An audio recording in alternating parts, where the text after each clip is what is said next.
is back because we need to look at some battles. And there are some really important battles of the Civil War.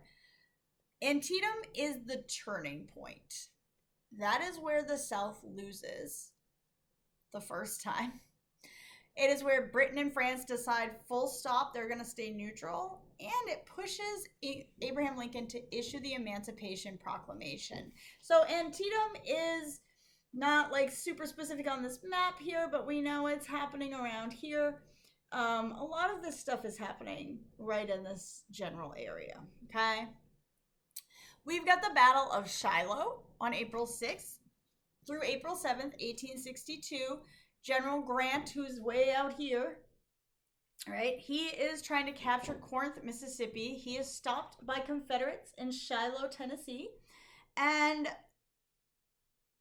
Lincoln will not pull him off this campaign. I mean, he's doing a pretty good job, though. Anyways, later on in 1863, we've got the Battle of Gettysburg, and you would think it's on this map, but you'd be wrong. Gettysburg is in Pennsylvania. It's out in the western area there. It's much bigger than I thought. I'll be honest. I visited there, and it was a lot bigger than I expected. This is a 3-day battle. It's July 1st through July 3rd. The North and the South meet in Gettysburg. There's 3 days of fighting. The Confederates use this time to send peace delegations towards Washington, D.C., while General Lee is advancing towards the North. And Lincoln rejects the delegation. He doesn't want to hear from them. The South loses the Battle of Gettysburg, although arguably nobody really wins it because so many people die. If you go to Gettysburg today, there are so many monuments. It's honestly overwhelming. But once the South loses Gettysburg, there is absolutely no hope for the South to win after this. And I think they know that, but they do continue to fight for 2 years. And we could go way deeper into the Battle of Gettysburg. There's so much more there, but this is APUSH in 10. We don't have time.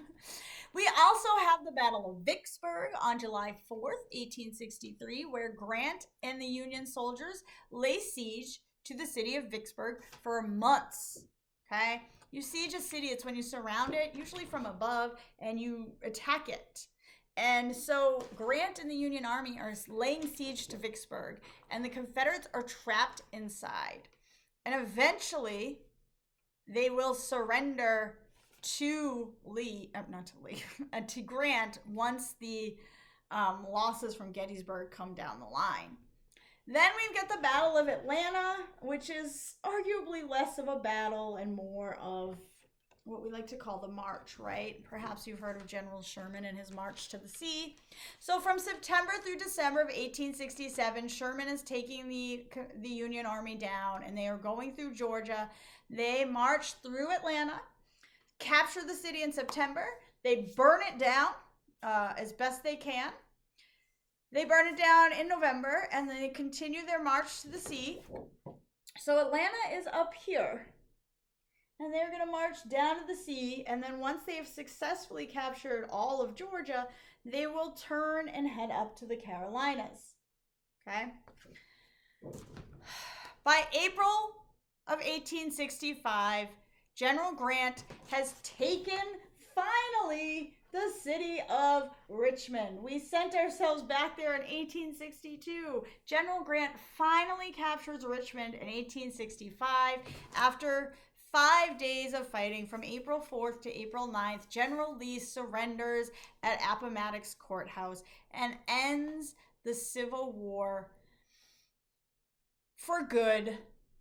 And then once the war is over, we now have to focus on, forget fighting, now we have to focus on reconstructing the Union, and how in the world are we going to do that?